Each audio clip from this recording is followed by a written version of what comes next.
Good afternoon. It was such a pleasure to get out and visit some schools. That's where I started as an advisor with Carlos. Had a chance to get out to the other coast in Sacramento and do some work with Dr. Kat in Fresno as well. And it's really exciting to get to be a part of helping to spread and expand the network.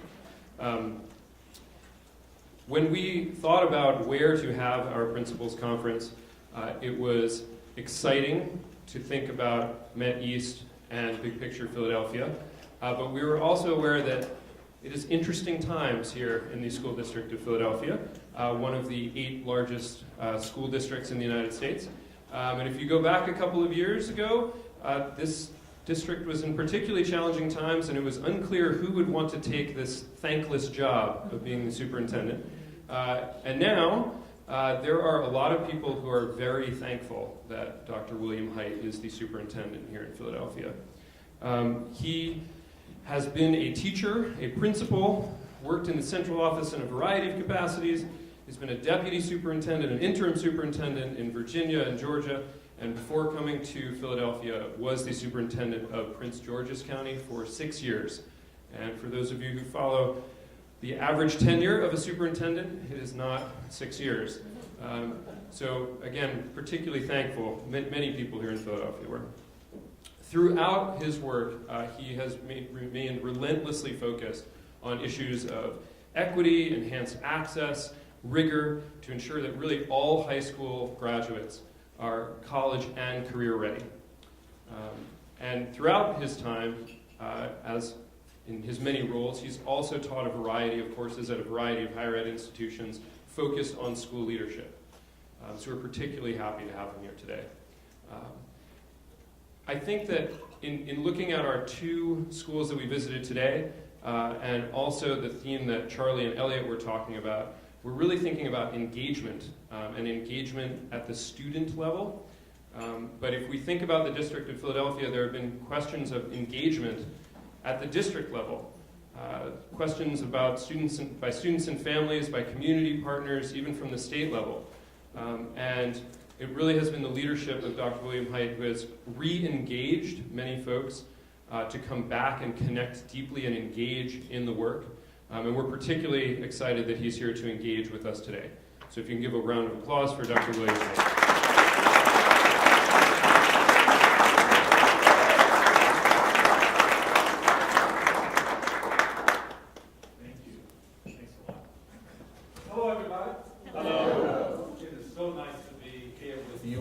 Because number one, I'd rather be here than in my office. And number two, I understand that the mayor talked with you yesterday, and it's always nice to hear the Mayor Nutter, and it's always nice to get a welcome to Philadelphia. I've been here 13 months now, and I see a person that used to be a colleague of mine, Penny Nixon. She's over here. I just saw her, and so she's one of my most favorite people in the world, and she has been until she left us to go work for someone else. But Penny, good to see you as always. But so in the 13 months here, Mayor Nutter always talks about brotherly love and sisterly affection. Just said, don't believe the hype. Don't believe the hype.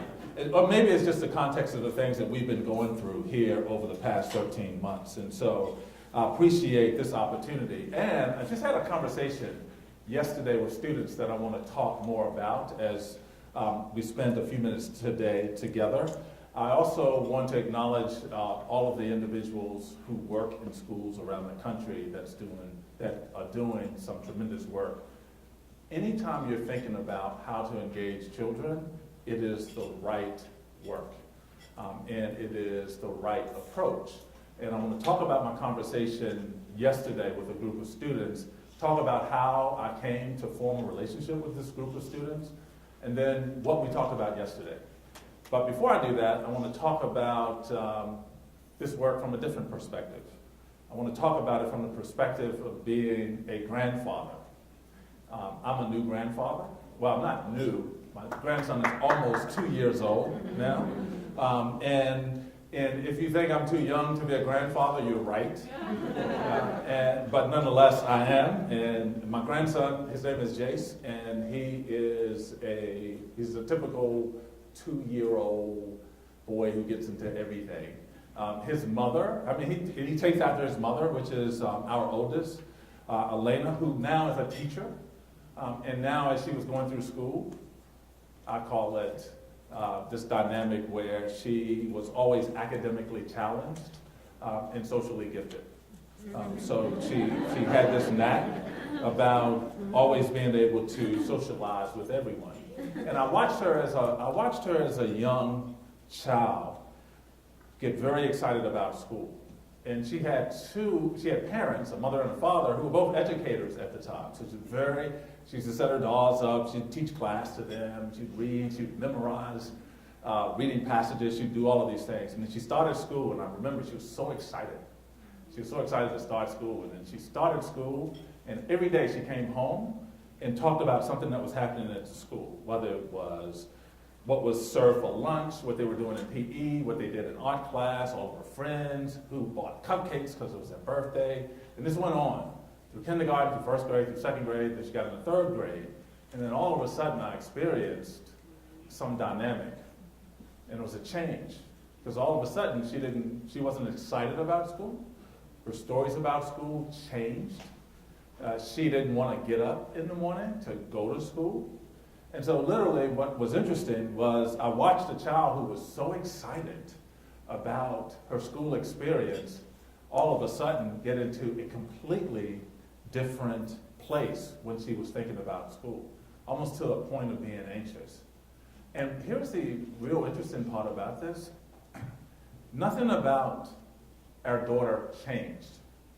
Nothing about her changed. Everything about her experience changed, which then changed her attitude towards school. And so when I think about it, I think about what I've experienced so far with my grandson. And with my grandson, I depend a lot on technology. And sometimes I get, over enthusiastic about technology, so new stuff comes out, and then I go and get it. And then I have to do something with the old stuff. And so I said, well, I'll give it to my grandson. And so when he was 11 months old, he got my old iPad. So and it was 2 Christmases ago, 11 months old, he got my old iPad, and my daughter was like, Dad, come on, I don't even have an iPad. And what was interesting, in a period of about 3 weeks, she was calling me saying, she was sending me movies of him actually manipulating the iPad. He knew exactly what to do, what action to take to make the screen come on. He knew what to do to make pictures come up. He knew what to do to punch to make all of his Fisher-Price games come up. And he was completely manipulating the iPad. And it was giving him immediate feedback. It was responding with either pictures. It was responding either with sound. It was doing all of these things. He's completely engaged. And I thought about it from the perspective of when I was a high school principal, and the fact that when I was a high school principal, if a student had shown up to my school with that device, I would have taken it away. Seriously, I would have taken it away. We banned phones and technology and all of these things. And so I think about it from the context of the work, the very important work that all of you do. And I think about it from the perspective of students. And I think about it at the fact that if information is free, democratized, ubiquitous, what does that value if all we're doing is purveying content? And how relevant is that to students? So instead, how do we think about decoupling learning and schooling? And so that we think more about the how, when, the where. There are opportunities for students to learn versus the structure. So that learning actually occurs or can occur on a work site, at a hospital, in a store, in a bank, in a hotel, And those should be the places that represent schools. And how we have to think very differently about what schools look like and how adults interact and what behaviors we actually portray or display for many of our students. And I think about the counter part of that. When you don't decouple those things, you get into a dynamic that we've got into here in Philadelphia where children are choosing and selecting other places like Centro for a different type of experience. And they're leaving our schools, our big schools, and our big boxes empty. Why? Because our big boxes no longer provide relevant experiences to our students. And so I think about that work, and I think about how critically important it is to us as leaders to really help develop other individuals to think about the work in this way. It is by far a different approach. So I started this conversation this morning, I started this talk talking about the group of students I talked to yesterday. And the group of students are a group that I call my student advisory group. And it was interesting how they were formed. In Philadelphia, I mean, it's this whole thing. Penny, you may know more and be able to talk more about this. In Philadelphia, somehow it is, even if you're celebrating something, somebody's going to find a reason to protest it. So even, I mean, you're celebrating something and you know, there's a protest. And so all of my students one day, and this is after we posed a budget that it was a stripped down budget that eliminated all of these things, and they were absolutely right to protest. But they called it, so a couple thousand students walked out last spring. And they came to our central administration building and they talked, and they were just kind of calling me out. So naturally I went out and I talked to the leaders of that group. And so I was so intrigued by their perspective, by their clear understanding of what they needed in order to be successful. I was so intrigued by that I said, why don't you guys just advise me? So I want you to advise me. So then they became my student advisory group. And it was a group of students who talked to me all the time about the types of things that they need. Now the group has grown to about 100 students, because students are hearing that you can get a couple of things done. You can talk directly to the superintendent, who can tell the teachers what to do. And you may even get a letter of recommendation for a college application out of it or something. So, but the word is spreading. But it's interesting, they call it, so now they don't even refer to their student protest as a protest. They said, we got access, we created this relationship with Dr. Hite because we were rallying. And I said, oh, now it's a rally. Yeah. So, but nonetheless, I was talking to them yesterday, and we were talking about the things that they needed in order to be successful. And quite frankly, they want to leave a legacy just like most students. And most students think about this notion that they want to come together, they want to do something. And so they were talking about creating a voter registration campaign, and they were talking about all of these things, and they started to have meetings, and they were very excited. We gave them dates and times and everything, and no one showed up. And so yesterday they were saying, we want to do something else. I was like, well, wait a second, you know, every big movement starts with small steps, so let's take small steps. But they said, no, we think we can do something more significant. We think we can define one thing that should happen so that all students can be successful. And I said, so have you thought about what that one thing is? Like, no, we want you to tell us that. It's like, no, I'm not going to tell you. You guys are the students. I want you to tell me, and I want you to really work on this, because this absolutely, if we do nothing else, it has to be authentic, and it has to be in your voice.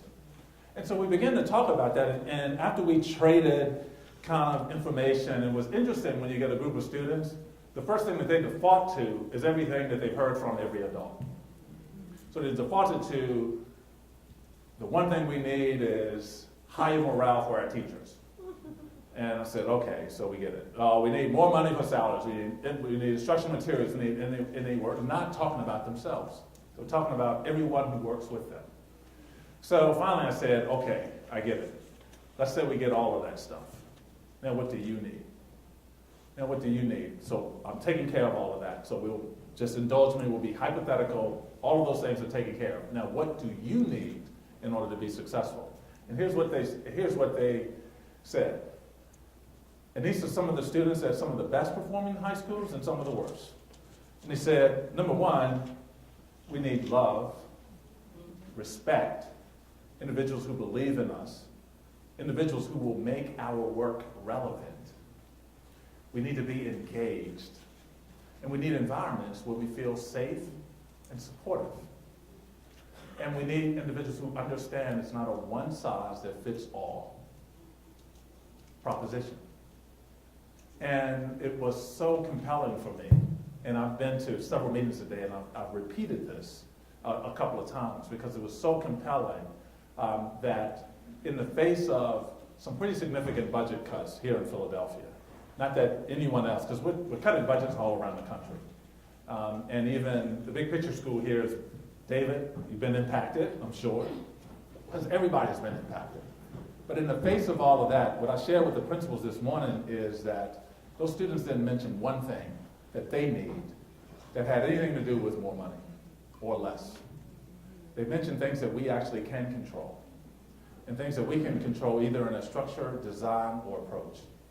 And as we think about that, it is why the work that you do in all of your respective schools becomes so important. Internships, externships are the ways that as students can be exposed to learning that's in the context of what they're interested in learning. My grandson that I worry about where he will be attending school and whether or not individuals will take a device from him. I worry about the fact that he may no longer think that what he's learning in the educational institution is useful to him. And I worry about our collective ability to provide experiences to students that are meaningful for them, that put their work into the context of what they are interested in working on. So I applaud you. I applaud your approach. I think that in this area, in time of what everybody wants to either dump into a reform bucket or a traditional bucket, which I believe is the absolute wrong conversation. It is the student need bucket. And how do we respond to the needs of those students? And what do those responses look like, which may be different in San Diego than they are in New York. And so as we begin and continue to do this work, it's really important for us to engage with each other, continue to learn from one another, and understand that there is as much learning in trial and error than it is in success. So I'm going to close this conversation just with a story. We have, just like Big Picture, we have a school that is called the Workshop School. And it used to be a school called Sustainability Workshop, but now we just call it the Workshop School, where it's all project-based and students actually just figure things out. They're given problems of the world to resolve. And these young people have actually designed housing, temporary housing structures for areas that have been impacted by natural disasters. So they have created pods and houses within the pods and energy and water systems and all of those things. And when I went over to their school this past year, they had, in their school, they designed out of one of the closets, they designed a new recording studio. And they were putting a studio together because one of the instructors is interested in making sure that his students have the ability to create. So, but the students actually had to design this recording studio. So the 3 ninth graders who were showing me around, they take me into this recording studio that they have constructed, and they were so proud of it. They said, this used to be a closet, Dr. Hite, now we've built this and designed a studio. And see, there is where they're going to record, and this window is where you can look through, and you can either hear, and it's soundproof. And they said, look over here at this seam. And the seam was not a seam like this. It was probably a seam that was like 3 inches too big. It was not any seam. I mean, you could put another piece of sheetrock in between. And they said, you see that? So what we learned from this experience is the importance of being precise. Because we don't have any more sheetrock. and my takeaway from that is that they learned as much about from the mistakes as they did if it was completely successful. So I think that it's really important as educators for us to ensure that our children have the opportunity to learn as much from their mistakes. It wasn't that it wasn't rigorous, it was very rigorous. And the instructors were like, well, yeah, you got a problem, let's figure it out. And they understood from having to figure it out what their mistakes were. And then that informs what these ninth graders are going to do moving forward. And I think that as we think about designs like Big Picture and others, we have to make sure that we're learning all of the best practices. And this is a two-way. Neither of us have a market hold on this innovation, because if we can do this better, we improve as an institution. And that's what this is all about, as my student said yesterday. How do we ensure that each of us have our individual needs met? And they may not all be met in the same way. So once again, I want to thank you for your time and attention. I want to thank you for coming to Philadelphia. I do want to thank the founders of this tremendous work, and thank you for signing my book. Absolutely. And thank you to all of you. David, thank you for the work that you continue to do here in Philadelphia. I think it's extremely important. And thank all of you for the work that you do in your respective cities and communities.